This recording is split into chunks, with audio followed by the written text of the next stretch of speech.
तो क्या हाल चाल, आपका स्वागत है इस छोटे से प्लेटफॉर्म तक्षशिला क्लासेस में। जैसा कि वही हूँ मैं जिसको आप देखते हो कभी कभी इस छोटे से प्लेटफॉर्म तक्षशिला क्लासेस में। जैसा कि यार आपका जो हिंदी का पेपर होने वाला 18 फरवरी से जो आपका हिंदी का पेपर होने वाला है, तो उसमें आप देखोगे कि मैं एक वीडियो डाला हूँ जिसमें से मैं 20 OMR वाला जो क्वेश्चन है, जो आपका 20 बहुविकल्पी प्रश्न आता है, मैं उसको करवाया हूँ, है ना यार।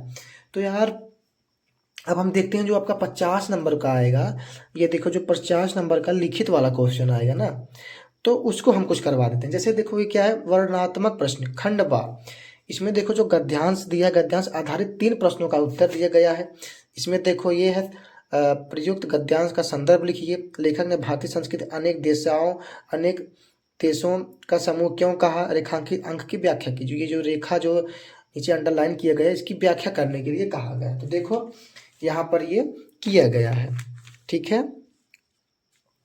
तो देखो आपकी मैडम जी जो है की है, ठीक है, लिखा है कोई।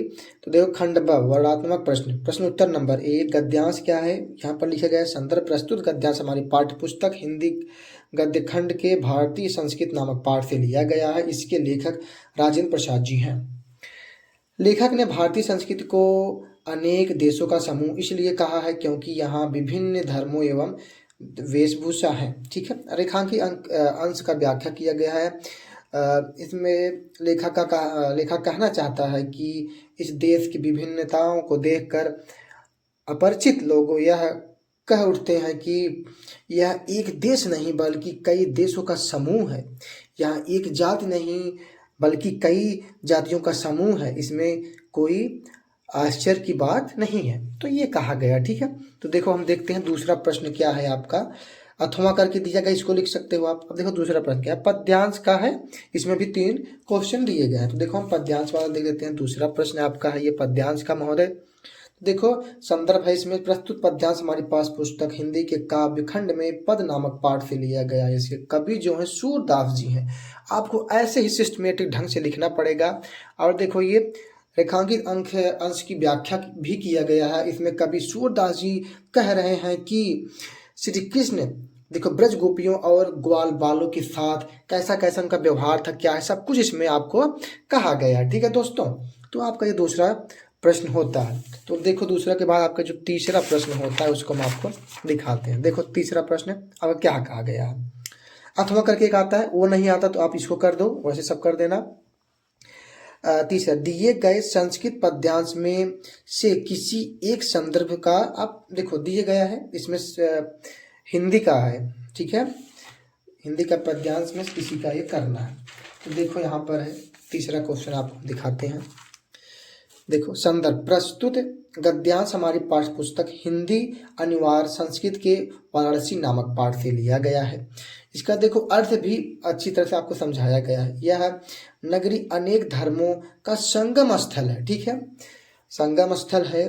महात्मा बुद्ध, ये सब शंकराचार्य, कबीर, गोस्वामी तुलसीदास, इन सब के बारे में दिए गए। आप इतना पढ़ लो, पढ़ के लिख देना, ठीक है। देखते हैं तीसरे के बाद चौथा क्वेश्चन आपका क्या है। देखो दिए गए संस्कृत पद्यांश में किसी एक संदर्भ सहित हिंदी का अनुवाद कीजिए। तो इसमें से आपको जो आता है उसको आप कर दें। देखो चौथा क्वेश्चन ये है आपका। देखो संदर्भ प्रस्तुत पद्यांश हमारे पाठ्य पुस्तक हिंदी के अनिवार्य संस्कृत के जीवन सूत्राणी नामक पाठ से लिया गया। अनुवाद पृथ्वी के अधिक भारी माता है, आकाश से अधिक ऊंचा पिता है, वायु से अधिक, है ना। तो यही सब है आपका। चौथा प्रश्न आपका हो गया है। देखो पांचवा प्रश्न में आपको क्या कहा गया है।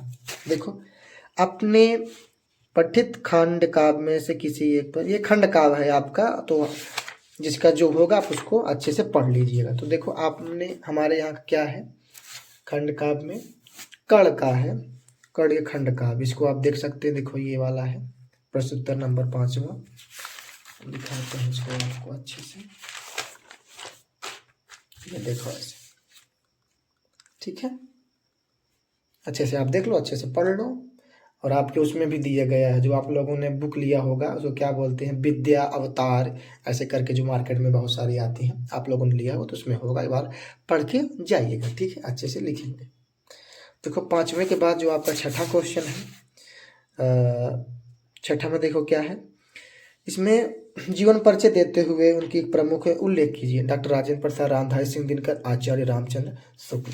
तो देखो इसमें क्या लिखा गया है,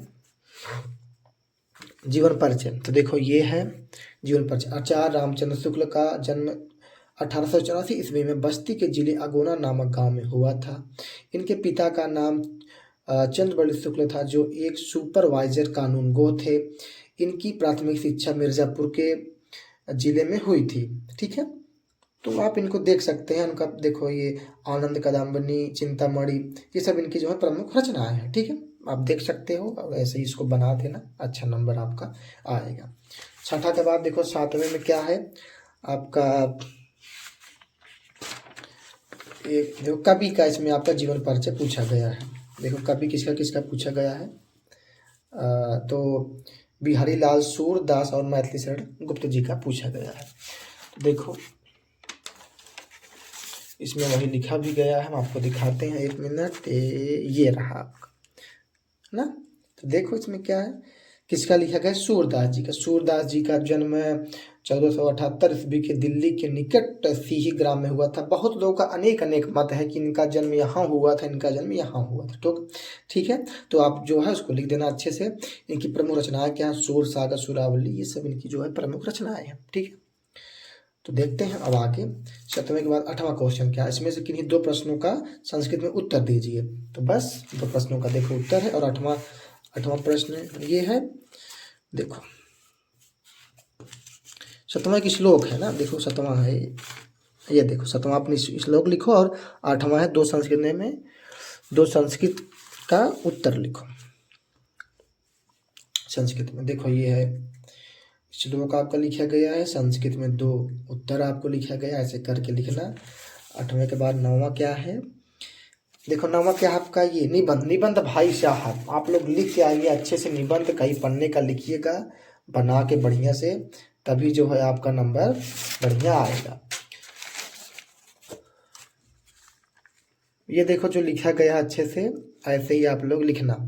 क्या लिखा गया, निबंध विज्ञान का अभिशाप या वरदान। पहले रूपरेखा लिख लो, फिर प्रस्तावना लिख दो, फिर उसके बाद देखो ऐसे लिख दो, यातायात के क्षेत्र में विज्ञान का क्या वरदान है, क्या अभिशाप है, संचार के क्षेत्र में क्या है, विज्ञान अभिशाप के रूप में क्या है। ठीक है, ये सब बढ़िया से बना के आप लिखो। उसके बाद देखो 10वां क्वेश्चन क्या आपका कहता है, इसमें आपको क्या लिखना पड़ेगा पता है, देखो पत्र लिखना पड़ेगा। देखो एक आपका मित्र के ऊपर पत्र लिखना पड़ेगा। देखो जैसे कि आपकी दीदी, आपकी मैडम जी यहाँ पर देखो पत्र लिखी हैं। प्रिय मित्र, कैसी हो, उम्मीद है सब ठीक ठाक होगा। मैं तुम्हें यह पत्र अपनी जिंदगी और खास रुचियों के बारे में बताने के लिए लिख रहा हूँ। ठीक है, मेरी एक रुचि है पुस्तक पढ़ना। मुझे भिन्न भिन्न विषयों पर किताबें पढ़ना पसंद है। अक्सर विज्ञान तथा संस्कृत किताबें मुझे नई दुनिया और विचारों से परिचित कराती हैं, मेरी कल्पना शक्ति को बढ़ाती हैं। तो ये जो लिखी है ना, ये खुद नहीं पढ़ती और बोलती हैं, देखो क्या लिखा गया है इसमें कि मैं भिन्न भिन्न किताबियों को पढ़ना बहुत रुचि रखती हूँ, कुछ नई रुचि है। तो देखो तुम्हें इन दिनों क्या करना पसंद है, मुझे भी अपने बारे में जानने की इच्छा, जल्दी ही तुम्हारा जवाब का इंतजार होगा। शायद आप भी अपने रुचि विस्तार में बताएंगे। धन्यवाद। 3 तारीख। तो कई दिनों से लिखा गया था, इसको वीडियो में आज बनाया हूँ। नाम है आबासा। आबासा नाम नहीं है, नाम कुछ और है। तो ठीक है, तो दोस्तों आपसे मिलते हैं हम किसी नेक्स्ट वीडियो में। तब तक आप बने रहिएगा हमारे छोटे से प्लेटफॉर्म तक्षशिला क्लासेस में। तो जय हिंद दोस्तों, जय भीम दोस्तों, नमो बुद्धाय।